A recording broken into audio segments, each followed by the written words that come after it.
O mundo exige a gente que sejamos como máquinas. Estamos no... vou começar de novo. Tava quase bom.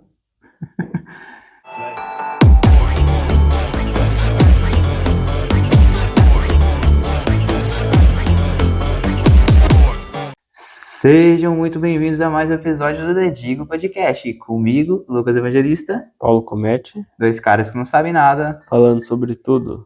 E hoje, gravando num sábado de manhã e não na sexta-feira à noite. Essa semana que foi intensa, muito puxada. E eu acho que foi até sensato da nossa parte não gravar na sexta-noite, deixar para hoje.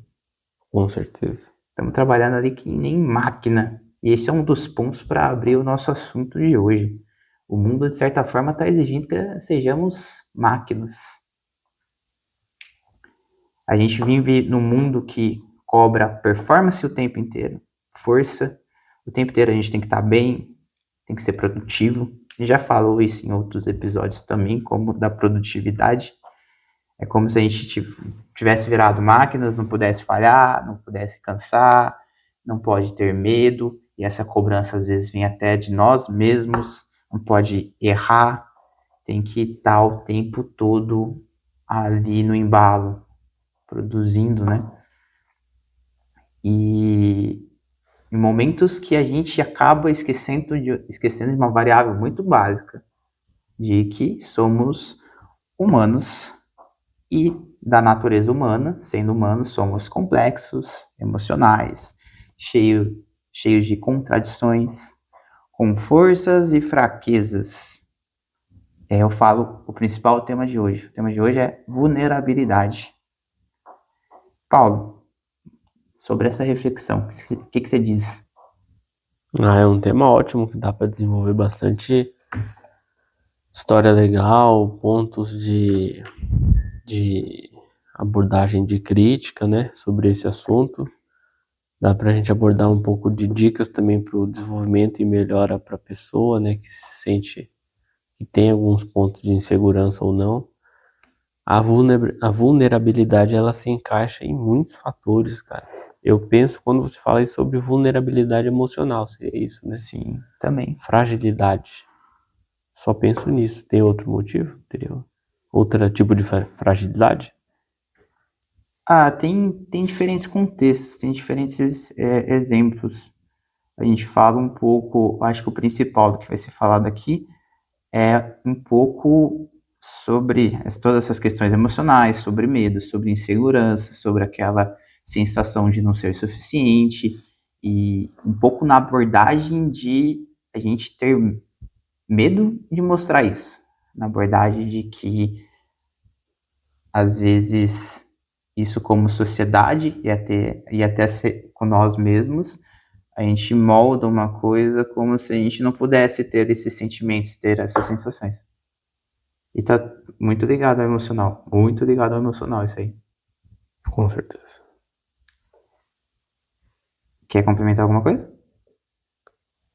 Podemos ir pro próximo. Podemos? Tem bastante coisa para falar aqui, Tem acho bastante. que vai se encaixar. Nesse tema de vulnerabilidade, uma das principais referências que eu pego aqui é a Brené Brown. Ela é uma das maiores referências nesse assunto sobre vulnerabilidade. Ela é pesquisadora, professora, escritora, autora dos livros A Coragem de Ser Imperfeito, A Coragem de Ser Você Mesmo e alguns outros. E ela também é daquela palestra de TED Talks, uma das que foi mais vistas, que chama O Poder da Vulnerabilidade. Ela estuda a conexão humana, ela estuda muito sobre a conexão humana e tenta entender o que faz que algumas pessoas vivam com mais sentido. E nessas pesquisas dela, ela chegou que um dos principais pontos é a vulnerabilidade e a maneira como essas pessoas lidam com a vulnerabilidade. Estou puxando aqui. Ela mesma, eu assisti essa palestra do TED Talks, e ela fala sobre ser pesquisadora, e como pesquisadora, uma pessoa que lida muito com dados, uma pessoa sistemática, e que sempre teve um perfil de querer controlar e prever e organizar tudo. E que a pesquisa acabou levando ela a uma desconstrução dela mesma. Ela, na própria palestra, ela cita no momento que ela entrou em crise, que é como se ela buscasse, ela passa uma vida em linhas de pesquisa, levando para um determinado ponto, e o que ela mais busca estudar naquele momento faz ela ter conclusões inversas do que ela tinha antes. Então foi meio que isso. E ela passou a entender mais sobre o assunto, sobre vulnerabilidade, viu que não é possível controlar tudo, não dá para viver prevendo tudo, e é algo assim que eu me identifico. Essa coisa assim de querer controlar tudo, de querer tabelar tudo. Hoje é até um pouco menos, hoje eu pego levemente mais leve, só levemente mais leve, mas o excesso de controle, o excesso de você conseguir prever o que vai acontecer, de organizar, ele também não é positivo. Deixa a gente meio maluco. E eu me identifico também no sentido de que ela fez essa descoberta, assim, ela foi aos poucos entendendo mais essa ideia, e eu também percebo que nos meus últimos anos eu comecei a entender um pouco mais sobre essas questões também, a pegar um pouco mais leve determinadas questões. Um dos pontos principais que ela acaba falando na palestra também é sobre conexão. Ela até tem uma fala que diz que conexão é o motivo de estarmos aqui, é o que dá sentido às nossas vidas. Sobre conexão eu vou falar um pouquinho mais no final, mas voltando para essa parte da vulnerabilidade que a gente está discutindo. Você chegou a ver essa palestra? Não chegou a ver? Inclusive, eu até gostaria, você falando dessa... Dá uns 20 minutos. Em English. Essa professora Brown, cara, eu anotei uma frase sobre... Ela falou que eu achei bem bacana. O problema não é ser vulnerável, o problema é fingir que não é. Exatamente. Isso é legal. Cara, você imagina que bacana você ter, tipo, 10 minutos de bate-papo com uma pessoa com esse tipo de intelectual. Que legal que deve ser. Você conversar, você tirar suas dúvidas, você perguntar, às vezes você expor uma fragilidade sua, e essa pessoa que detém muito conhecimento, ela vai conseguir, assim, dar dicas, desenvolver melhor, vai conseguir falar sobre isso. É tão maneiro, legal. né? Tão E legal, ela é uma baita de uma pesquisadora. Ela estudou a fundo todas essas questões, todos esses pontos, a vulnerabilidade, sobre coragem, empatia, conexão. Legal. Esses livros dela são fantásticos. Eu tenho aqui, ó. Eu tenho esse aqui, A Coragem para Liderar. É dela também. Tem alguns livros, A Coragem para tal coisa, A Coragem para tal coisa. Nossa, que legal. A Coragem de Ser Imperfeita é um dos... acho que é um dos mais famosos, se não o mais famoso. Esse livro é traduzido. É traduzido, esse é traduzido. Bacana. Ele eu não li ainda. Aí tá chegando lá. Eu só vi a palestra. E ela tem algumas frases marcantes mesmo, que nem essa que você falou. Tem alguns pontos que eu destaquei, não só no que eu vi na palestra, mas sobre o assunto e as percepções que eu tenho sobre vulnerabilidade. Um deles é de como o medo de se mostrar, a frase que você falou, fingir que não é vulnerável. É o medo de se mostrar vulnerável, o medo de mostrar fraquezas, como que isso pode nos paralisar. Então você deixa de tomar ações, porque você tem medo de errar, você tem medo de rejeição, de julgamento, de parecer fraco, porque as pessoas acabam associando que eu estou expondo fraquezas, eu não posso. eu sou uma pessoa fraca, vão me julgar por isso, né? E tem um dos medos que é bem comum para os humanos de uma maneira geral, que é a sensação de não ser suficiente. Isso é uma coisa que pega bastante. E toda essa questão em volta de querer proteger essas inseguranças que a gente tem faz a gente travar, faz a gente não tentar, não se posicionar em muitas situações da vida. Certo? Eu já falei em outros episódios, até a própria questão de eu começar a gravar alguma coisa.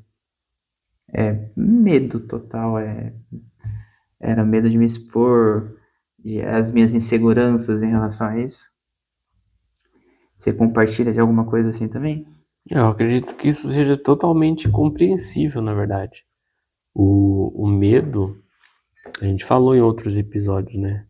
A fragilidade, o sentimento de vergonha, o medo de rejeição, ele pode ou não ser algo que você viveu, uma experiência do passado, que o seu cérebro está te lembrando, falando assim, opa, calma lá, pode ser que você reviva uma situação de uma exposição de vergonha, sabe, uma exposição de rejeição.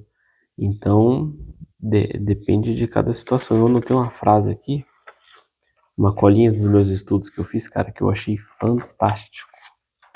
Esse caderno aqui é legal que quando eu viro a página, eu não sei se eu virei certo, se eu virei para trás. Eu fico confuso com esse que tem a espiral em cima.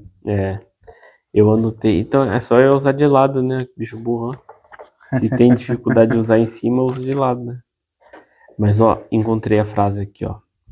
Bate muito com a sua pergunta. Se a dor é exagerada, logo ela não nasceu ali. Cara, isso faz muito sentido. Porque normalmente quem tem ali uma reação de uma fragilidade, um ato de exposição de vergonha, alguma coisa, a pessoa ela responde com uma reação, depende de cada ser humano, né, de cada situação, mas normalmente é de uma forma explosiva, uma agressividade verbal ali, ou às vezes até ir embora, sabe? Pisando duro, batendo porta. Ou tem pessoas que usam do sarcasmo, que é aquela piada subjetiva, né? Pode ser o silêncio extremo, ou a desvalorização do outro. Então, todos esses, você já ao longo da sua vida vivenciou, presenciou esses valores aí com o objetivo de fingir, esconder a fragilidade ou não? O que você tem a dizer? De fingir... Com outras pessoas já tomaram essas ações ou reações contra você e na hora você olhou e falou, opa, pera ali, aquela pessoa eu acho que tem alguma questão pessoal ali que... Ah, nossa, totalmente. Eu acho, talvez eu até gostasse mais da versão minha que sofre, nossa, ele foi grosseiro e acabou. Agora eu fico compartilhando com os meus amigos quais questões psicológicas de infância e de adolescência que a pessoa teve para levar essa ação de caráter duvidoso que ela está tendo agora. Não sei se eu respondi bem essa pergunta, mas hoje eu analiso bastante, assim, e é parte do meu estudo, parte das coisas que eu estudo. Acaba que eu virei uma pessoa que estou em vários momentos analisando as situações, o comportamento humano e tal. E eu vejo tendo uma situação explosiva, e realmente essa frase é muito verdade. Aquela situação de explosão, aquela situação que pode parecer pontual, aquela que a gente acaba dizendo, nossa, ele reagiu assim, mas para que isso tudo? Ele nem é assim. Ou, na verdade, existe uma construção para aquilo, as coisas não surgem do nada. A grosseria, as situações não surgem do nada.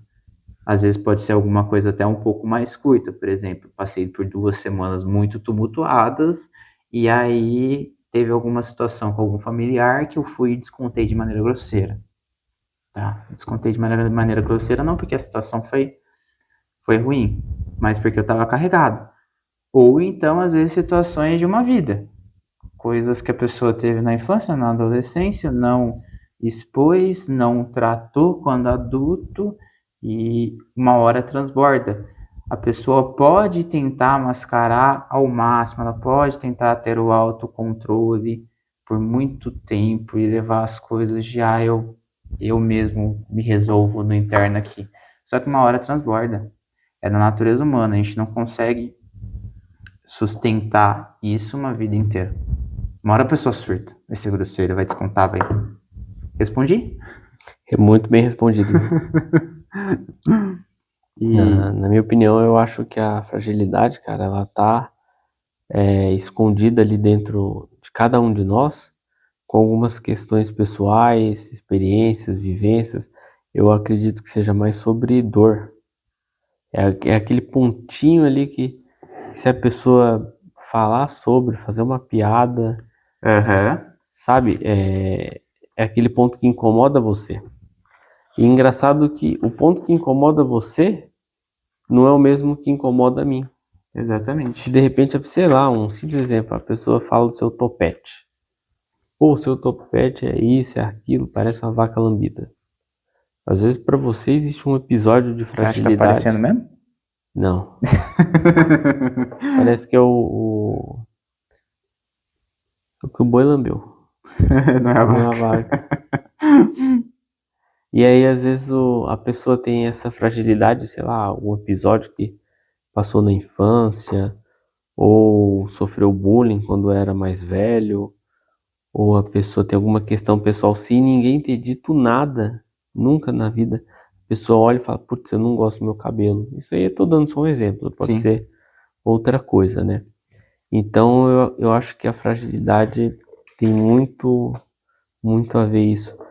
E às vezes, cara, é algo que a pessoa tem que melhorar dentro de si, porque às vezes a pessoa tem o cabelo assim, digamos, mais enrolado que seja, mais enrolado, mais rebelde, e a pessoa ama o cabelo dela, do jeito que é, e às vezes a outra pessoa que tem o cabelo intermediário fica em busca, desesperado do cabelo liso. Já viu aquelas pessoas assim? Sim. Nossa, eu quero meu cabelo muito liso, eu quero isso, eu quero aquilo. Então são pontos que tem que ser analisados, né? Dá pra gente citar, são várias Cada um possibilidades. cada um tem os pontos que pegam mais, né? Por isso que não dá pra dizer que as situações, às vezes a gente fala aquela situação foi uma bobeira e aconteceu. Só que é uma bobeira pra você, do seu ponto de vista. É uma bobeira pra pessoa que você tá comentando. Só que você não sabe a construção que pode ter tido naquela situação. Com certeza, eu penso que se a pessoa não riu daquela piada ali com você, aí eu penso que não foi legal, a piada não deve ser dita novamente, não foi engraçado, não deve se repetir. Penso muito nisso. Tem hora que às vezes eu solto uma piadinha ou outra e logo vejo que a pessoa ficou levemente com vergonha, desconfortável, e eu já peço desculpa. Ah, não, desculpa, poxa, não sei se Muito sensato da tocou em sua algum parte. ponto ali. Eu falo, posso contar uma história? Pode, Que até tem a duas. ver com um pouco de fragilidade, uma coisa que aconteceu comigo no passado? Até 3 histórias, se você quiser. Ah, eu sou um cara cheio de história, né? Nossa, eu já me meti em várias enrascadas, né? Ou enrascada que veio até mim também pode ser, né? Você atraiu essa frequência. Eu lembro como se fosse ontem exatamente aonde eu tava. Aconteceu dentro da escola. Sim. Né? Como sempre, né? A maioria das escolas aconteceu quando eu era criança. Essa escola aí criou uns traumas em você. Um pouco. Eu tava na 4ª série, criança de tudo, né? 4ª série. E eu lembro da sala, eu lembro da professora, a roupa que ela tava vestindo, eu lembro a posição da carteira onde eu tava sentado, sabe? Que eram 4 fileiras, eu lembro que tava na 3ª e até um pouco mais pra cá, tipo 6, 3ª fileira, 6ª carteira. Vai vendo. Nossa, você viu como foi marcante, né? A professora deu a aula de matemática, uma japonesa pequenininha, Cara, ela devia ter 1,50 m. Super magra. E beleza, tava dando aula pra gente lá, tudo mais. No final da aula, ela chegou para todos e falou assim: queridos alunos, tenho uma notícia boa para compartilhar com vocês. Eu vou realizar um teatro, construir um teatro aqui e gostaria que todos, né, participassem, ou a maioria dessas pessoas, alguns serão selecionados, outros não. Quem não participar da peça de teatro vai participar também indiretamente, né? Quem não gosta de ter muita timidez vai participar, seja da parte de produção, roteiro, para a criançada poder estimular um pouco da responsabilidade, da criatividade. Eu achei bem bacana essa dinâmica. Tava bom. Inclusive, quando ela falou assim, ó, eu gostaria que algumas pessoas, vou perguntar daqui a pouco, levantassem a mão quem fosse querer participar realmente do teatro. E aí, na hora que ela estava falando, eu pensei assim, poxa, eu vou levantar a mão porque eu vou gostar de participar, que eu sempre adorei participar de todas as dinâmicas e brincadeiras da escola, porque eu gosto de falar em público. Dá pra ver, né? Sim. Eu sou um cara que gosta de conversar, brincar e fazer piada e me expor. Beleza, aí ela estava falando sobre, então, eu gostaria que voluntários, né, pudessem levantar a mão para participar, tudo mais. Porém, para esse teatro acontecer, existe uma exceção. Se não acontecer, existe uma regra. Se não acontecer, eu não vou fazer esse teatro. Aí ela falou, é aí que vem o plot twist da história. Inacreditavelmente, ela disse, cara, ela disse para mim assim: então, turma, o teatro só vai acontecer porque ele é do tema que está em alta, que é do Sítio do Pica-Pau Amarelo, estava muito em alta na TV, tudo, né? Falava-se muito, passava-se na Globo uma série. Aí ela falou: o teatro só vai acontecer se o Paulo, sou eu, né? Se o Paulo for o Rabicó do Sítio do Pica-Pau Amarelo.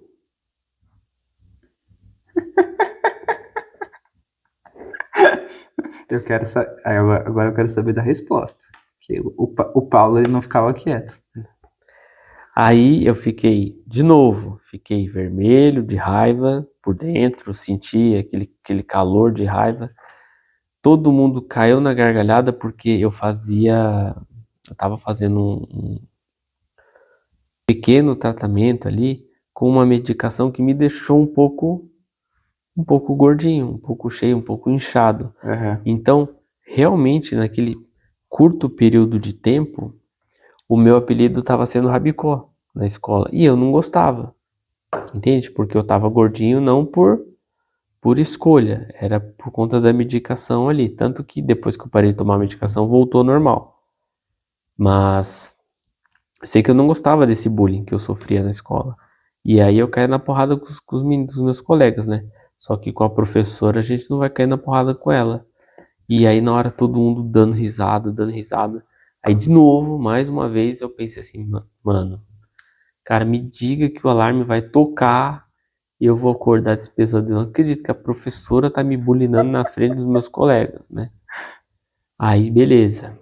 Aí como a gente não sabe diferenciar se a gente tá no sonho ou se tá na vida real, na pior das hipóteses, né? Vamos se defender, né? Certo. Sendo pesadelo ou não. E aí, o filho dessa professora, um japonesinho, magrinho, com cabelinho assim, uma franjinha assim, ele estudava nessa mesma sala. A mãe dele dava, que era a minha sala que estava lá, a mãe dele dava aula para ele mesmo, pro próprio filho, Uhum. né? E todo mundo sabia que era filho, né? Mãe e filha. Quando ela falou isso, todo mundo deu risada, gargalhou, eu fiquei super vermelho, super sem jeito. Aí eu falei, agora vem a resposta. A gente brincava com o menino, com esse japonesinho, a gente chamava ele de Jack Chan. Porque ele, como ele tinha olho puxado, a gente brincava que ele era o Jack Chan, né? Uhum. E ele não gostava, não sei por que ele não gostava. Pra mim, se alguém me chamasse de Jack Chan, é um elogio. Mas ele não gostava. E aí eu dei essa resposta. Falei, então, professor, eu só vou ser o Rabicó se o idiota do seu filho for o Jack Chan. Aham. E você acredita que o menino levantou da carteira, ele estava na primeira carteira, lá na ponta da primeira fileira, primeira carteira, perto da porta. Ele levantou, aí seu folgado, e já veio pra cima grudando em mim. Falei, então bora então. A gente começou a rolar pela sala, de novo, né? Um gruda no cabelo do outro Aham. e começa a enrolar. E a professora ficou sem reação, né? Porque ela não deu tempo dela responder, o filho dela levantou, aí os dois caíram no chão, um dando soquinho no outro. Briga de criança, claro. Não teve, né, nada grave, ninguém se machucou, só tapas e socos infantis. Cara, veja se isso não é um ato de vulnerabilidade. Que eu passei por isso. Isso é uma lembrança emocional que o meu cérebro tem até hoje. Então, assim, E nos detalhes, né? Pra você ver que marcou. nos detalhes. Por mais que depois da medicação eu fui voltando ao normal. Apesar que ainda com um pouquinho acima do peso, mas eu fui voltando ao normal. As pessoas pararam de brincar do rabicó, porque eu não Aham. gostava, tudo. E racionalmente, hoje que eu sou um adulto, eu vejo que isso não me afeta mais, certo? Isso realmente não me afeta. Mas, cara, você concorda que fica na memória? É um gatilho, sabe? Se a pessoa falar hoje, eu acho que eu vou ficar com vergonha, vou ficar tímido, vou ficar inseguro, mas não é o Paulo de hoje ficando inseguro, é a memória emocional, é aquela vulnerabilidade que a gente falou do Paulo lá de anos e anos atrás, lá da quarta série, que tá lembrando desse episódio e sabe que passou por uma questão de vergonha, é algo que doía dentro de mim, né? E então, e eu reagi, né? Como a gente citou ali, que a proteção do cérebro tem, a gente citou no início, tem 4 reações: agressividade, sarcasmo, silêncio e desvalorização do outro. Dessas 4 aqui, eu acabei usando a agressão, a agressividade verbal, né? E depois caí na porrada com o menino, então foi agressão física também. E um pouco do sarcasmo, né? Aham. Onde eu falei que ele ia ser o Jack Chan lá do sítio do Pica-Pau Amarelo. Imagina a bagunça que ia ser. Do nada o Jack Chan. Só volta a aparecer o Robocop também, do nada, né? Multiverso da É loucura. o Arthur Schwarzenegger, né? Hasta la vista, baby. Aí, Eu sei que isso realmente aconteceu comigo, cara. aham. Mas tá vendo? Isso aí é outro evento de forte impacto emocional. Que pode parecer bobeira, mas você lembra dos detalhes até hoje. Foi um sinal que marcou. E você falou, se cita hoje alguma coisa assim do tipo, não é uma situação de hoje que vai te pegar, foram memórias que foram construídas lá atrás. E qual que tá a parte do grande problema? Todo mundo passa por eventos de forte impacto emocional. Todo mundo tem as suas situações. E muitas das vezes as pessoas não tratam, não pegam aquela questão como algo que deveria ter atenção. Às vezes coloca sempre na caixinha da bobeira, não, eu não preciso lidar com isso, não preciso resolver essa questão. A gente dá risada, né, que se era brigão, você respondia, mas talvez essa na época fosse uma das melhores alternativas para você não ter problema depois. Porque seria pior se você só ouvisse essas brincadeiras, você ficasse chateado, você ia ficar inseguro porque você estava gordinho na época, não respondia nada, ia guardar para você, guarda, guarda, guarda. E quando a gente finge, isso é uma coisa até que a Brené Brown fala, quanto mais tempo a gente finge que as coisas não existem, que a gente não tem medo, que a gente não tem insegurança, quanto mais tempo a gente fica fingindo, guardando, mascarando, pior você vai ficar. Você vai acumulando mais, você não resolve. Com Isso, certeza. isso é zoado. E pra quem quiser saber o final da história, o teatro não aconteceu. Não aconteceu? Eu não fui o Rabicó, a gente foi levado pra direção. É, Rachou o elenco, vamos deixar a diretora, vamos deixar quieto esse teatro aí, É. vai que tá cheio de gente assistindo e eles caem na porrada ali. Rabicó Exatamente. contra Jack Chan. Contra Jack Chan, E aí não aconteceu. Foi cancelado. Acabou. Acabei com tudo. Não vai ter teatro, não. Acabou com tudo logo ali. Tá certo? Não deixa, não. E você foi falando, eu fui lembrando assim, as situações no geral, mas pensei numa pessoa. Pensei numa pessoa que cresceu com questões na infância e na adolescência, questões nas quais ela tinha que sempre se demonstrar forte, sofria um pouco ali com, vamos dizer, questões de rejeição e aprendeu a sempre se virar, aprendeu a sempre se mostrar forte, não demonstrar fraqueza, porque a fraqueza na época dela era algo feio de ser mostrado, não deveria. E uma pessoa que não resolveu essas questões. Não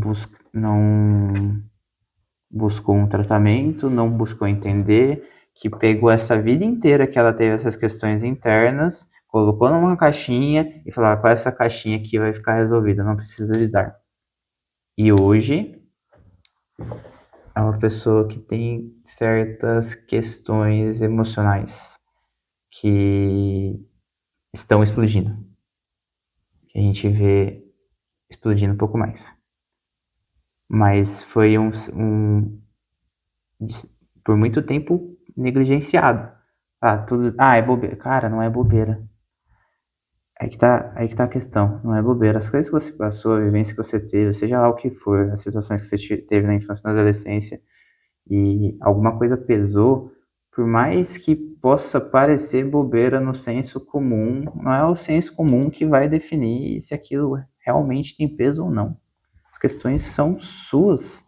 Vai se tratar, vai buscar fazer uma terapia, resolve, não vai descontar nos outros depois, porque no momento que começa a ter essas explosões, esse transbordo de coisas mal resolvidas, os outros têm que lidar também.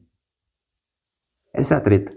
Isso é complicado mesmo. Por isso que não guarde as coisas. Quando a professora zoar você com alguma coisa, você tinha que falar mesmo. Aí soltar. Já E botava sair na já. porrada com Com certeza. Ó, a gente incentivando aqui a porradaria. Não, Eu tava quieto na incentivando minha. posicionamento. É que você tinha que se defender, né? Você falou, você respondeu ela da mesma moeda. Aí o filho dela que veio. Ele que saiu do lugar dele andando pra vir pra cima de mim. Ele veio que nem um Jack Chan pra poder brigar com você. Veio uma voadora. Aí não. Eu lembro que eu grudei o menino na gola aqui assim. Vem pra cima então.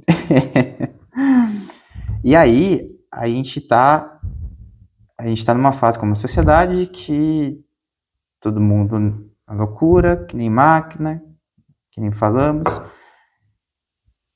E a era da anestesia. Por quê? Todo mundo com questões psicológicas. E as pessoas estão despendendo energia em coisas que não resolvem as questões dela.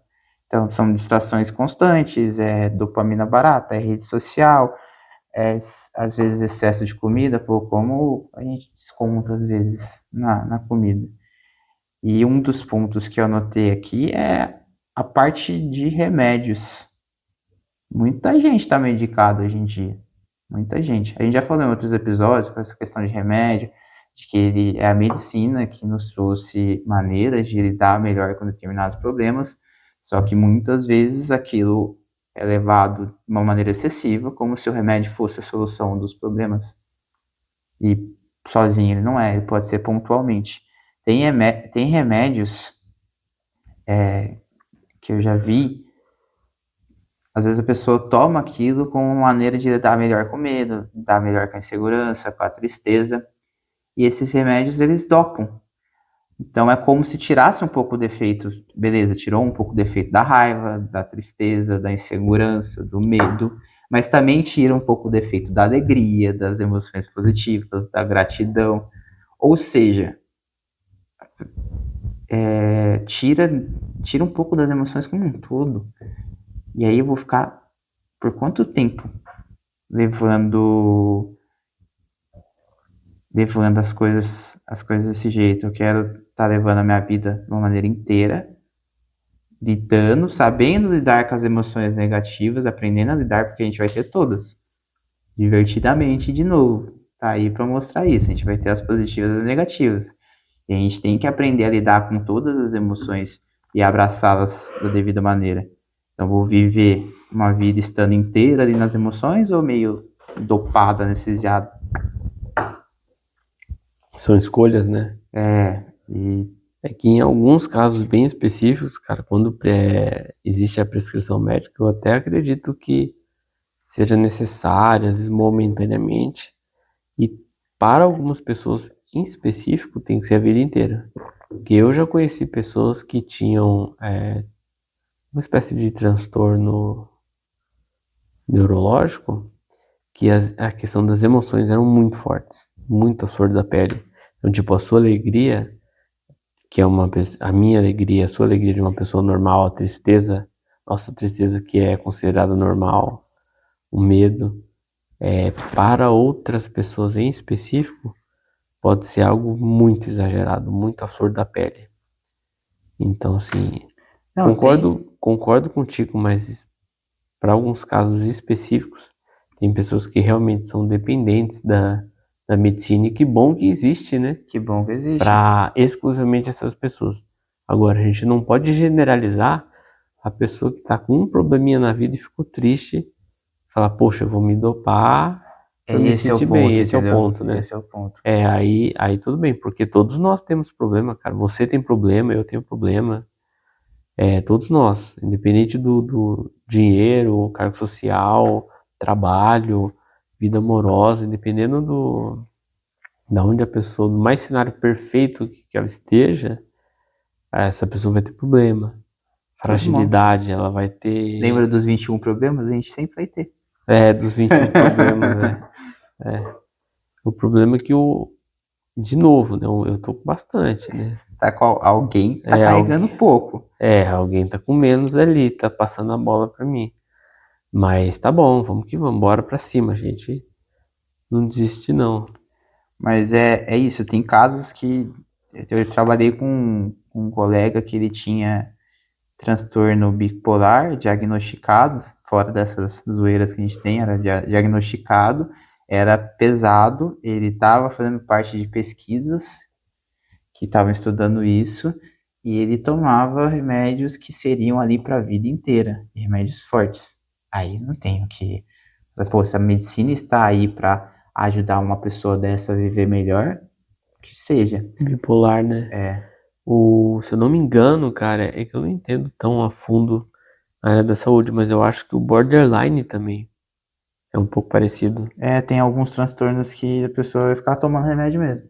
A pessoa tem umas emoções assim muito expressivas, né? E aí precisa dessa medicação. O borderline, ele fica mudando de quem ele é, né? Uhum.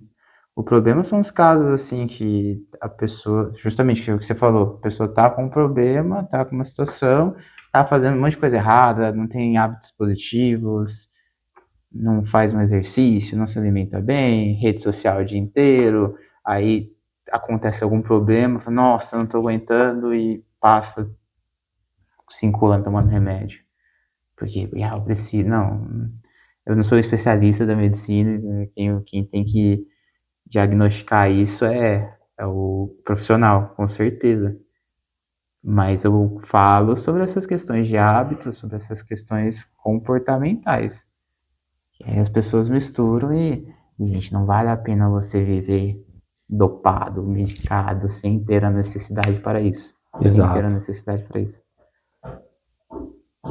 Que isso?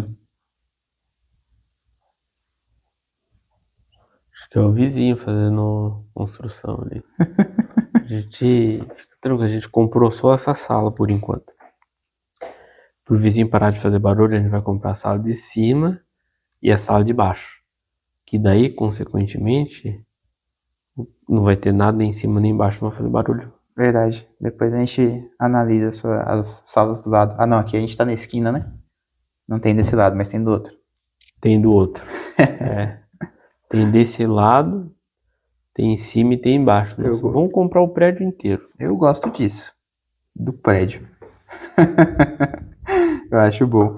No começo você comentou sobre, né, qual perspectiva de vulnerabilidade que a gente ia falar e estamos abordando alguns pontos, mas tem situações que estão no nosso dia a dia. Anotei alguns exemplos aqui, aquele frio na barriga antes de uma apresentação, o frio na barriga que eu tenho antes de começar o episódio. Você não parece ter tanto, mas eu tenho o Não, medo. não tenho zero. Eu fico aqui, cara, ansiedade do Divertidamente. O Paulo com tédio. Não. Tédio, não. Não, agora eu só tô com fome, começando a ficar. Fora isso, eu tô super bem. É, top. Aí, sei lá, o medo de convidar alguém pra sair, a ansiedade esperando uma resposta de alguma coisa importante, um medo de demissão, um medo de tentar algo novo. Bastante, isso tá em muita gente, está em todo mundo, isso esteve bastante em mim com essas questões de internet. E esses pontos de insegurança, medo, vergonha de não ser suficiente, parte da trava de me expor na internet é aquela sensação de que não vai ser suficiente, não vai ser bom, de que, de que as pessoas não vão gostar tanto. Tanto que eu ainda trabalho com isso, um pouco com isso. Você percebe que no final de todo episódio eu questiono o que você achou, se achou bom, e que eu tô naquele dia, acabei de fazer, tô meio inseguro sobre o que a gente falou, depois eu acabo gostando mais, mas vem essa insegurança. E um dos pontos que eu tenho é justamente de falar abertamente sobre isso, porque se é parte dos assuntos que eu falo, lógico que com pessoas mais próximas, mas eu falo abertamente sobre as minhas seguranças. A Cris é uma das pessoas que tá sempre ouvindo, às vezes quando eu tô preparando alguma coisa, tô nervoso pra caramba, eu vou lá, desabafo e tal, e ela até acha que eu tô legal, mas não, tô nervoso. Então, pra galera que tá assistindo, aos nossos inscritos, por favor, não compartilhem esse vídeo, hein? Nós estamos abrindo aqui os nossos corações, as nossas vulnerabilidades. Então a gente tá falando só pros melhores amigos, hein? Não compartilhem. Não compartilhem. Agora vai. Agora que a galera diz, agora que a gente falou pra não compartilhar, pode ver. Vai ter candango que vai mandar pra outro. Fala assim, mano, olha o que o Paulo falou, ele tem medo disso. Ele tem medo daqui, ó, vamos bulinar ele. Amanhã já estamos chamando de rabicó já. Vai aparecer alguém com o Jack Chan lá assim, na porta do trabalho lá assim, ó. Aí você vai cair na porrada com Eu a pessoa. voltei. Não, hoje não é uma vulnerabilidade mais, tipo, eu venci isso. Eu daria risada. Daria um abraço nesse Jack Daria um Chan. abraço. Boa. Boa. Você tem mais situações aí pra citar? De dia a dia? Eu tenho uma história pra contar assim. A última. Você tá com sono e com fome? Não, só sono. Você acabou de falar que tá com fome? Não, falei errado. Só fome. Você perguntou se eu tô com sono ou fome? Não, você tá com os dois. Sinto que você está com os dois. Não, eu tô com fome. É Uhum. que quando a fome começa a querer aparecer, eu não sei o porquê, eu começo a ficar bocejando. Não sei porquê, mas sono em si, não tô não. Certo. Bocejo de fome. Mas logo, daqui a pouco eu já resolvo isso com um sanduba. Belo do Legal. almoço. Certo. Pode contar sua história. Você tem outros blocos? Quer que eu conte depois? Não, sei. Que se Pode encaixa? ir. Tem mais umas coisinhas pra falar e eu continuo depois da sua história. Eu anotei aonde? Foi aqui do lado. Então, aí que tá, é um assunto delicado aí, que demonstra um pouco ali da minha vulnerabilidade. Eu tenho muitas, tem algumas coisas que eu nunca vou contar pra ninguém, Certo. que eu não conto nem pra mim mesmo, escondo até de mim, porque é algo que me incomoda bastante. Uhum. Então tem coisa que realmente eu vou conviver com isso a vida inteira e ninguém vai ficar sabendo além de mim. Algo que não é nada absurdo, digamos assim, é algo que eu tenho vergonha. mas algo que aconteceu quando eu era criança, uma vergonha que eu passei e me deixou vulnerável, eu não tenho coragem de contar pra ninguém. Entendeu? São episódios assim. O do Rabicó eu superei, foi uma vergonha, e eu contei. Então pode ser outro tipo de vergonha, né? Então os assim, outros você tem que resolver, tem que tratar ainda. tem algumas outras histórias ali que aconteceram, e aí eu acho que tem que dar uma melhorada. Tem uma que aconteceu, cara, que essa daqui eu posso contar, que essa daqui eu tô muito bem resolvido, já tem muitos e muitos anos. Foi que uma vulnerabilidade que eu acho que eu tenho um pouco dela até hoje, e eu acho que vai carregar a vida inteira, é que eu tenho um leve medo do abandono, da perda, sobre botar um ponto final em alguma história, sabe? Eu acho que eu tenho um pouco disso, tá? Melhorei muito, né, depois de adulto, de forma racional, interpreto as coisas muito bem hoje em dia. Mas eu acho que, de certa forma, eu acho que eu fico mais triste que os outros. Inclusive, eu até invejo as pessoas que conseguem colocar de uma forma bem prática essa questão de tipo ponto final, encerramento, Aham. lida muito bem com as perdas e com o encerramento das coisas, né? Eu sei que algo que eu vivenciei quando eu tinha 5 anos de idade, eu tava no prezinho. Nova, eu acho que tava no prezinho, não lembro bem, mas eu não tava na escola ainda. Aham. Eu não tava. Eu acho que era no pré. Mas isso aconteceu fora da escola, essa história. Eu vivia com a minha mãe biológica desde quando eu nasci. Então ela vivia ali comigo, cuidava de mim, né, tudo mais. Com a ajuda dos pais dela, que são os meus avós, né? E a irmã dela também sempre presente, ajudando como uma excelente tia, inclusive que é minha madrinha. Mas pois bem. E aí eu sei que anos se passaram, vai e vem, né? Discussões normais entre família, beleza? E ela, minha mãe biológica, muito jovem, e era mãe solteira, tá? Ela ainda morava com os pais, né? E eu, consequentemente, então eu tinha um bom relacionamento ali entre mãe biológica e meus avós, Sim. maternos, né? Eu sei que um belo dia ela chega, preciso conversar com você, filho. Né? Eu falei, poxa, normalmente é o inverso, né? Normalmente é o filho que fala isso pra mãe, né? Tem que conversar com você, eu tenho que pedir alguma coisa, Fez né? alguma coisa de errado. Me dá um dinheiro, ou eu tenho que ir na festa de algum amiguinho ali. A gente ficava com medo se a mãe ia deixar ou não. Sei que a mãe me chamando pra conversar. Beleza. Aí me chamou lá no quarto dela. E aí ela, então, a mamãe, ela arrumou um parceiro. Eu falei, legal. Tudo bem, né? Vou falar o quê, né? Legal. Mamãe arrumou um parceiro, agora, né, tem um namorado. E aí, já faz um tempo, as coisas estão cada vez melhor e melhor. É claro que para ela explicar para uma criança, ela citou palavras comuns. Aham. A sua mãe agora tem um namoradinho e as coisas. A gente se gosta muito, tá se gostando cada vez mais. E eu vou morar com ele. Aí eu falei, tá bom, tudo bem. E aí as caixas já estavam prontas, velho. Quando ela falou assim, ela anunciou depois, as caixas já estavam tudo pronta ali. Aí eu falei, legal. Aí foi aí que ela disse assim, você ajuda a mamãe a carregar as caixas lá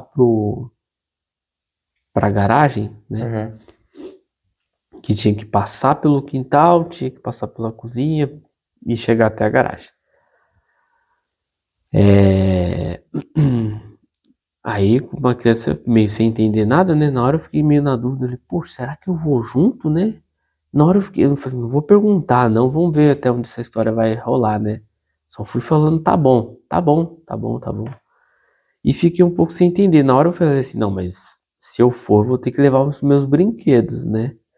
E aí na hora eu pensei, poxa, mas eu vou sentir falta, né, dos meus avós, são muito presentes, né? E na hora, cheio de dúvida, mas eu falei, não vou perguntar nada, né? Já que foi tudo caiu de surpresa, eu não vou perguntar nada. Já vou tocar no ponto da vulnerabilidade, viu?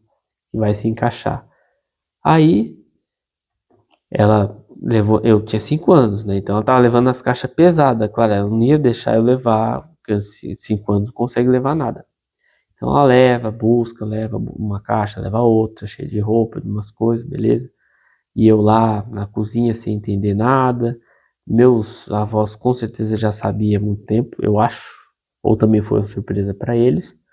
Eu sei que a última caixa, eu lembro muito bem como foi a situação, que roupa ela estava usando, o tamanho da caixa, eu lembro de tudo. Ela falou assim: então, filho, me ajuda com essa caixa aqui, essa caixa tá leve, me ajuda a mamãe a levar lá. Beleza, ajudo. Só que na hora, antes, minutos antes, eu perguntei pra ela. Tava meio que na dúvida ali, eu falei assim: então, seguinte, e eu? Onde vou me encaixar nessa história aí? Você vai me levar ou não?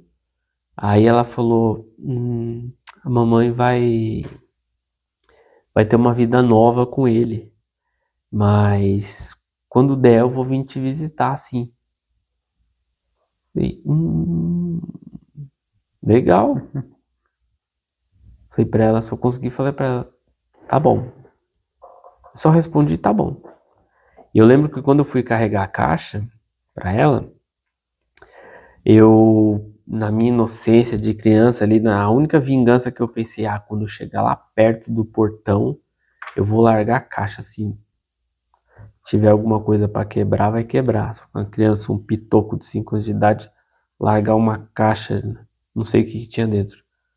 De roupa não vai quebrar nada, né? Não vai quebrar Mas nada. na minha inocência ali, eu tava fazendo a minha maior vingança Uhum. do mundo, né? Cheguei lá, eu lá carregando a caixa, na hora que chegou, o cara tava lá na porta, lá pra buscar a minha mãe biológica, eu peguei e larguei assim, ó. Aí, final da história, encerramento, ela foi embora, falou tchau pra mim, beleza? E aí, meus avós maternos ali, tipo, do meu lado, pensando assim, meu Deus, que o filho tá vendo a mãe dele ir embora e Uhum. falar que vai voltar quando der, entendeu? E aí minha avó materna falou que caiu só uma gotinha assim uma gotinha só de choro assim em um olho, quando ela fechou o portão. Quando ela fechou o portão, eu não demonstrei fraqueza não. Pra ela eu falei tchau, só. Você viu, já era machão já desde criança, Você vê verdadeiro Rambo, com né? 5 anos. Aí eu fiz assim com uma gotinha, só a única gotinha que caiu, depois não caiu mais. Aí, cara, sendo bem sincero mesmo, cara, na hora ali, toda criança ficaria triste. Tá vendo a mãe ir embora. Uhum. E eu tive bastante dúvidas ali, tipo, poxa, por que que ela foi embora? Tipo, quando ela vai voltar? Será que ela não vai sentir minha falta? Pô, mas eu sou o filho dela. E ela deveria estar fazendo isso mesmo? E muitas questões, cara. E até, por exemplo, uma coisa que eu fiquei pensando muito, que talvez o problema fosse eu, sabe? Eu fiquei Uhum. pensando muito nisso. Aí eu pensava assim, poxa, se ela é minha mãe biológica, ela é, cara, basicamente a única pessoa do mundo que tinha por obrigação ficar do meu lado. Se ela foi embora, cara, então algo não está suficiente em mim. Então eu pensei muito nisso. Mas aí os dias foram passando, mano, não chorei, os dias foram passando, eu fui entendendo cada vez mais. E os meus avós nem conversavam sobre isso comigo, eu também não perguntava, né? E, cara, foram questão assim de poucas semanas para eu entender que eu permaneci no melhor lugar onde eu deveria estar com as melhores pessoas, sendo muito bem cuidado, educado, amado. Então, eu tive sorte, né, disso ter acontecido. Mas, você mesmo assim, você concorda que é um impacto emocional? É uma memória emocional que fica naquele momento assim, poxa, a pessoa que deveria ficar foi embora, né? Uhum. Então, indiretamente fica ali. Então, eu acho que eu ainda tenho um pouco disso na questão de, tipo, eu acho que eu sinto um pouco mais de tristeza quando existe encerramentos, onde Uhum. pessoas vão embora, seja por qualquer motivo que seja, né? Então eu acho que me dói um pouco mais ali por essa questão. Isso é uma vulnerabilidade, né? Sim. Mas que o meu lado racional, depois de um pouco período de tempo, foram meses, eu fiquei assim, poxa, tô bem, tive sorte de estar aqui, permanecer aqui e ótimo, né?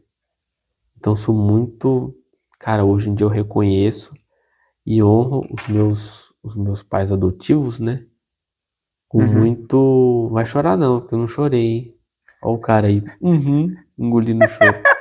Vai chorar não, porque só caiu uma gotinha aqui Eu assim, depois sou, nunca mais. sou forte, que nem É, um povo. então assim, essa história eu não tô acusando ninguém. Muita gente aí do mundo viveram histórias parecidas ou até piores. Então, assim, não estou acusando nem nada, só estou apenas passando uma história real, tanto aquela do Rabicó, Uhum. onde eu tive a reação de agressividade, de me defender. Ali eu já era maior, eu estava na quarta série, então, assim, eu já era bem maior. Se for parar para pensar, talvez eu tenha até agido daquela forma, que foi uma forma defensiva de lidar com a situação, né? Sim. E aí, quando mais novo, essa história que eu contei agora, que foi um impacto emocional, tenho essa memória, guardo, mas, cara, tudo é experiência. Então, eu anotei aqui uma frase bem bacana para concluir sobre essa história, que é você ter conhecimento traz consciência. E isso minimiza a dor e principalmente a vulnerabilidade. Então, isso é muito, muito bacana, cara. O lado racional tá bastante ciente e alinhado aí com as emoções. Que você falei pra caramba, né? Sim, Então, sim. se deixar eu falar, fico contando história, Você é o cara das histórias. tá louco, né? Isso é história boa. É, hoje não teve nenhuma piada até agora. Será que vai ter ainda? Mas é legal. Isso que você falou é sim assunto de vulnerabilidade. Com certeza. A gente falou até num tom mais leve sobre a história do Rabicó, falando sendo um evento de impacto emocional. Aí essa história é algo ainda mais forte. Você vê que você tinha 5 anos, muito jovem, e você ainda tem essa imagem na cabeça e você ainda lembra de certa forma como que você lidou com aquilo na época, mesmo sendo tão jovem. É o tal do evento de forte impacto emocional. E esse evento de forte impacto, ele instala na nossa cabeça algo que às vezes a gente leva muitos anos, muito tempo, às vezes até uma vida, para aprender a lidar de uma maneira melhor. Então, você parece ser uma pessoa que lidou de uma maneira adequada em várias situações da vida. Ok. Mas hoje, que aí você compartilhou que sente que ainda tem algumas questões relacionadas a isso, e hoje, quando é alguma situação de perda, de partida, você tem algum engasgo. Com certeza você tem algum engasgo, porque você teve esse evento lá atrás que te marcou muito. Talvez hoje, em situações de partida, você reaja que nem aquele menino de 5 anos, tentando ser forte, tentando derramar só uma lágrima. É, Não sei, talvez isso aconteça, porque continua aquele padrão daquele menino de 5 anos. E aonde que tá? o ponto de todas as conversas sobre vulnerabilidade. Não tem problema nenhum você se sentir desconfortável com a situação e achar que você é vulnerável com essa situação. É uma história, às vezes, que outras pessoas podem ouvir e se identificar. E é algo assim que faz parte. As coisas que acontecem com a gente, elas são parte da nossa história. Todas, sejam elas positivas ou negativas, elas são parte da nossa história. Pode parecer pode ter o pensamento de, nossa, esse tipo de história eu vou compartilhar e é uma fraqueza, ou seja lá o que for. Cara, e não é. Um dos pontos sobre abraçar e aprender a lidar com a vulnerabilidade é você conseguir compartilhar, conseguir conversar. Às vezes você vai ter uma situação na vida de adulto hoje que você vai espelhar aquela criança de 5 anos lá de trás e agir de uma maneira parecida, só que você vai e compartilha com um amigo depois que aquela situação aconteceu e aquilo alivia tudo. Entendeu? Ou se você faz terapia, você leva aquilo para a terapia. Aquela terapia é uma das grandes ferramentas que a gente tem hoje. Então, é isso, esse compartilhamento, esse aprendizado, a gente respeitar o que a gente viveu, respeitar a nossa história, o que a gente viveu não tem questões, a gente tem que enxergar para aquilo. Eu lembro que na imersão tinha uma página da apostila lá que o que estava escrito na página era "Eu respeito a minha história". E tinha algumas páginas falando sobre vulnerabilidade. Um pouco de a gente parar de se bater tanto, ser tão injusto com nós mesmos em determinadas situações. A gente respeitar nossa história, da gente respeitar e entender mais tudo que a gente viveu, cada situação, entender mais quem a gente é. Teve o episódio 7, a gente falava de quem é você, né? Sobre a gente entender melhor quem a gente é e aprender a lidar melhor com essas inseguranças, com medo, com as imperfeições. Somos todos imperfeitos. O livro da Brené Brown, Coragem de Ser Imperfeita, é isso. Somos todos imperfeitos, com fraquezas e pontos fortes. Mas é sobre aprender a se amar da maneira que a gente foi construído, da maneira que a gente se construiu. E ela também fala, um trecho lá da palestra, sobre aprender a se conectar com nós mesmos antes, sabe? Se amar antes. Conseguir se aceitar primeiro. Tem até a passagem bíblica, né? Amar o próximo como a si mesmo. E tem situação que às vezes lascou, porque você não se ama, você não se trata bem, você pega pesado, pega de uma maneira errada, não cuida do corpo, da mente, da alma. E aí eu vou amar o próximo como eu amo a mim mesmo e lascou, porque eu não vou ser legal com o próximo também. Mas é toda essa reflexão, esse abraço. Bom que não mata engorda, né? Como diria aquele velho deitado, né? Já viu essa? Velho que deita. O pessoal fala velho ditado, né? Velho deitado. Aquele velho ditado. Aquele velho ditado. Aí a gente pode distorcer e falar, como diria aquele velho deitado, o que não mata engorda. É por isso que eu tô bastante vivo aqui, acima do peso. Né? Tá vendo? Mas o projeto teve uma piadinha. Teve. Não tem como não ter. Projeto verão aí, ó. Hoje eu fui na academia de manhã. Tá vendo? Já perdi uns quilinhos. Então, aí, ó. Você é demais. Você é demais. Você contou uma história que eu tava assim. Aliás, tem história que você conta que eu fico assim, tipo. What? Não, aquele aperto do coração. Você fica mesmo? Fico mesmo, pô. Eu sou sentimental. Que a Cris falou que me deu um pouco porque eu sou uma pessoa de 3 corações. Sofro 3 vezes. Caraca, eu conto essa história de boaça. De boa. E as outras também. Mas... Aí, assim como eles falam na imersão, a segunda imersão, eles declaravam no começo que a gente ia passar de uma maneira muito forte por todas as emoções. Medo, tristeza, alegria, raiva. E a gente passava com força mesmo. Aí você faz isso. Tô esperando passar da riqueza. Tá chegando. Pô, tá chegando. Eu não tenho dúvida de que tá chegando. Quero abrir a minha casa, o meu condomínio de casa de repouso. Cara. Isso. Pra quem não entendeu, o último episódio tá sendo falado disso. Assiste, hein? E aí, Paulo, eu fiz hoje. Aí, ó. Eu fiz hoje. A gente tem um roteirinho. Aí o de hoje eu rabisquei pra caramba e tem a sequência. E eu pulei, tipo, do número 4 pro 8, do 8 pro 5 e tô aqui. Calma que eu tô chegando lá. Agora do número 4, a gente vai pro número 8. Certo.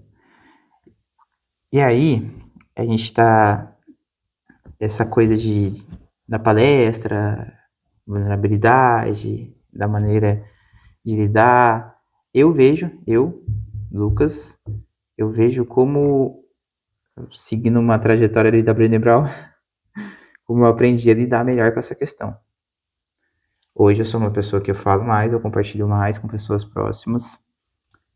E me entendendo mais, eu compartilho mais as minhas inseguranças, eu me exponho mais, tento ser um pouco mais gentil comigo, apesar de ainda não ser tanto às vezes, mas tento ser mais gentil.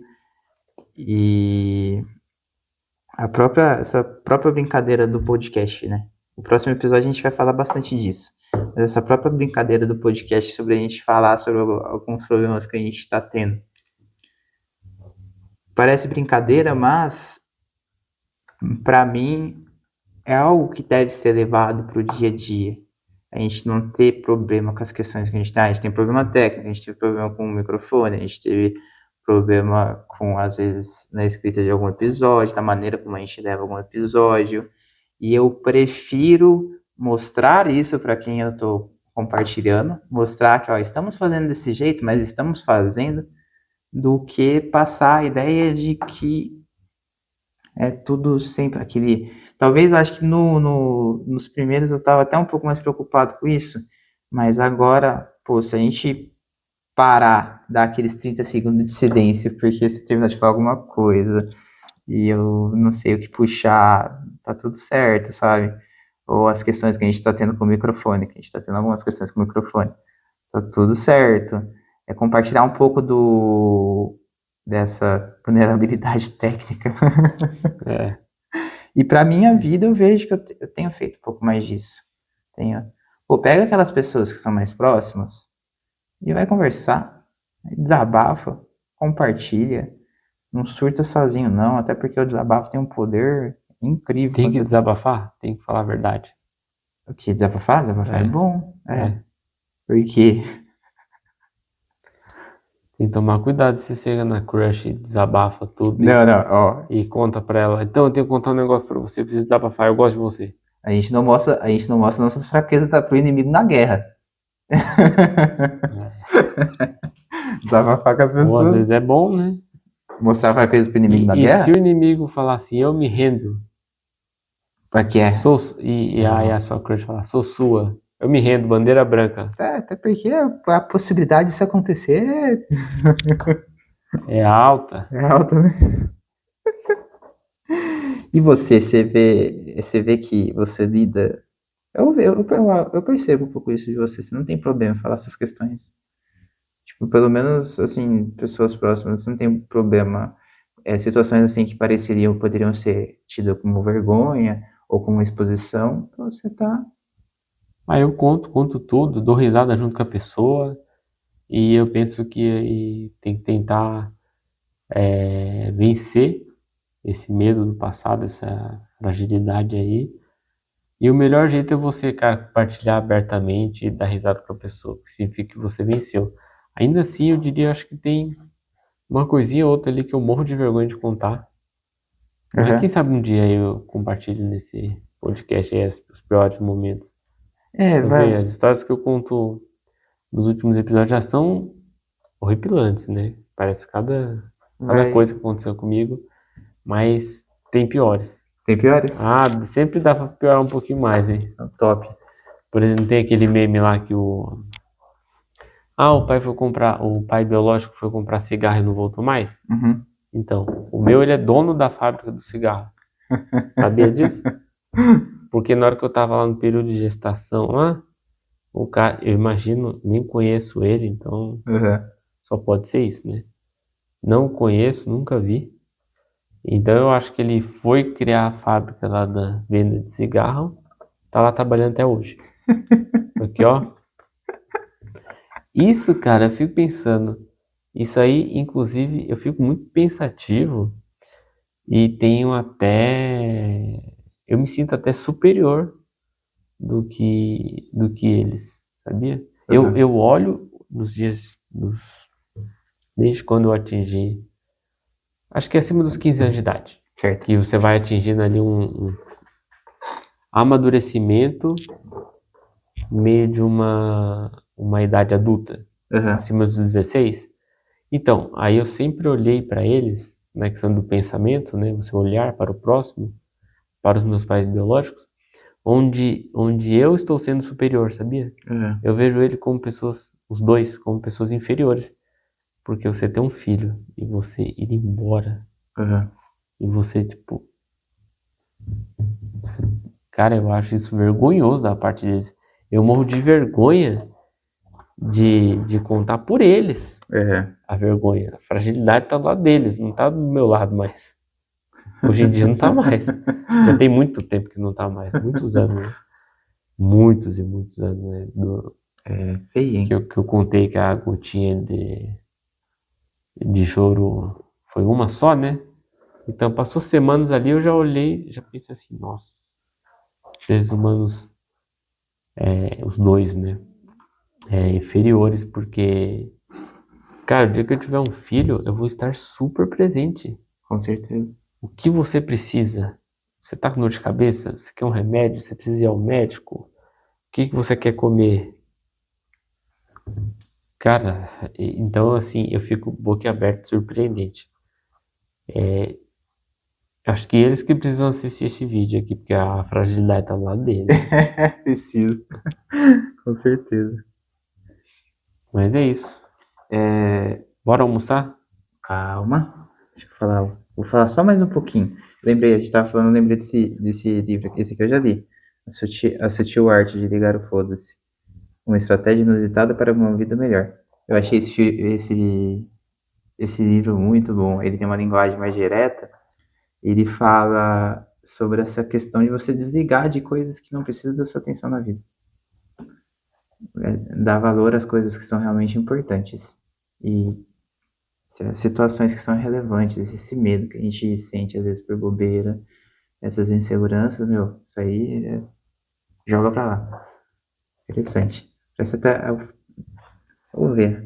Talvez você tenha sido co-autor desse livro aqui, porque tem muita Pode ser. coisa que está relacionada. Estamos, Sim, ler o livro Socorro ao Autor. estamos chegando ao finalzinho. Eu vou falar uma das partes que eu acho mais importante agora, pra eu poder te Almoçar. liberar para almoçar. Uma coisa que eu já tenho muito, uma coisa que eu já tenho há um bom tempo, que eu aprendi isso na imersão, aprendi em outras coisas que eu estudei. A Brené Brown também fala, de certa forma, isso aí é sobre a relação entre vulnerabilidade e conexão. Uma frase que eu falo há muito tempo é vulnerabilidade conecta. Por quê? Quando a gente se mostra de verdade, a gente convida o outro a se mostrar também. O que eu estou querendo dizer? Quando a gente expõe situações, compartilha, mostra, porque querer mostrar a parte positiva, nossos pontos fortes, é mais tranquilo, né? Você querer passar aquela visão de que você é bom em praticamente tudo, tá ok. E fica aquela coisa engessada em que as pessoas acabam. Eu tenho uma visão de você, às vezes eu tenho uma visão de você que eu acho que eu nem sou tão bom assim, a gente não se aproxima. Agora, a coragem de você demonstrar as partes, os pontos fracos, as partes que não são tão positivas assim, isso sim é uma coragem. E quando eu compartilho algo que é especial para mim, alguma insegurança minha, o outro se identifica, muitas vezes o outro se identifica, e você traz um senso ali do coletivo. Nossa, não sou só eu que passo por essa situação, você também passa. E automaticamente a gente tende a dar mais disponibilidade para uma conexão mais verdadeira.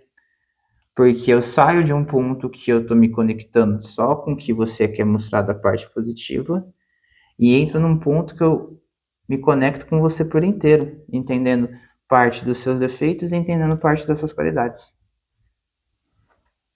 E essa coisa do coletivo, né? Eu sou humano, você é humano também, a gente é esse conjunto, a gente não é só o positivo, a gente é o conjunto das coisas positivas e negativas, e você também. E a gente se entende melhor quando a gente entende e aceita isso, sabe? Faz sentido pra você? Total. Pra mim sempre teve, depois que eu comecei a entender um pouco mais disso, foi 100% de aproveitamento. Às vezes que eu me expus, joguei a real. Às vezes até alguma situação ali que, pô, não quero jogar a real, né? Porque eu tenho vergonha, porque fulano, ciclano, beltrano vai achar e tal. E eu passo nervoso sozinho. Teve situações que eu peguei e fiz o caminho contrário. Falei, não vou passar esse nervoso sozinho. Eu vou jogar logo a real, vou compartilhar, tá acontecendo isso. E o resultado sempre foi mais positivo do que eu esperava. Ali a pessoa entendia melhor, ali a pessoa se conectava e eu tinha uma resposta, eu tinha uma solução melhor para aquele pequeno dilema que eu tinha sozinho na minha cabeça, sabe? É bom, é top. Faz sentido? Total? Certo. E eu acabo que coloquei mais em prática isso para mim. Eu comentei em outros episódios que eu fiz uns cursos no Senac, né? Eu compartilhava mais essa questão. Quando eu ia falar, eu compartilhava sobre o nervoso de falar. Apesar de estar falando, estava compartilhando sobre o nervoso de falar. O cara tá nervoso falando Ó, sobre o nervosismo de falar. mas era um curso voltado a desenvolvimento pessoal, né? Não é como se tivesse uma palestra que eu tenho que falar do determinação. Não, era algo para desenvolvimento pessoal mesmo. E no primeiro curso, então, todo mundo se expôs, todo mundo falou, teve aula lá que todo mundo chorou, e foi um negócio legal pra caramba, foi muito valoroso. A coragem não é a ausência de medo, é agir apesar do medo. Tá anotado aqui. Estamos chegando no final, Paulo. Bora almoçar. Você quer cumprimentar alguma coisa? Quer agradecer alguma coisa? Pontuar alguma coisa? Galera, não compartilha, que a gente abriu aqui brecha. Você tá mudando a estratégia de Tô marketing. mudando a estratégia. Não manda pra ninguém. Quem assistiu, ó, não comenta nada. Vamos deixar isso aqui em segredo. A gente abriu aqui vulnerabilidades aqui bem em segredo aqui do YouTube. exposta. Verdade. Tô fazendo até um ASMR pra falar aqui. Galera, não compartilha o vídeo. Mas vocês podem comentar alguma questão de vocês aí, algum ponto que vocês se identificaram, alguma questão sobre o assunto ou o que vocês quiserem comentar e falar. São sempre bem-vindos. E para chegar aqui no final, uma pequena reflexão de encerramento. Talvez ser forte não seja aguentar tudo calado. Talvez ser forte seja ter coragem de quem você é. Talvez ser forte seja admitir que você sente, que você teme, que você falha. E ainda assim, continua. Então, seja humano, se permita sentir, se permita tentar, se permita ser visto. A vulnerabilidade não é fraqueza, é a nossa maior força. E esse foi o assunto de hoje. Boa, pai. Bora almoçar? Bora. Gente, muito obrigado para quem assistiu até aqui. Muito obrigado para quem está acompanhando o canal, compartilhando, comentando. Muito obrigado as pessoas que estão nos dando apoio nos bastidores aí, isso é essencial. E vamos que vamos. Vamos para cima aos poucos. A gente não precisa nem acelerar, o importante é não parar, mas vamos que vamos. Muito obrigado, meu Deus, por mais esse episódio. E muito obrigado ao meu parceiro Paulo, que tá morrendo de fome, com um pouquinho de sono. Valeu, Olhando com cara de mal pra mim, eu quero almoçar.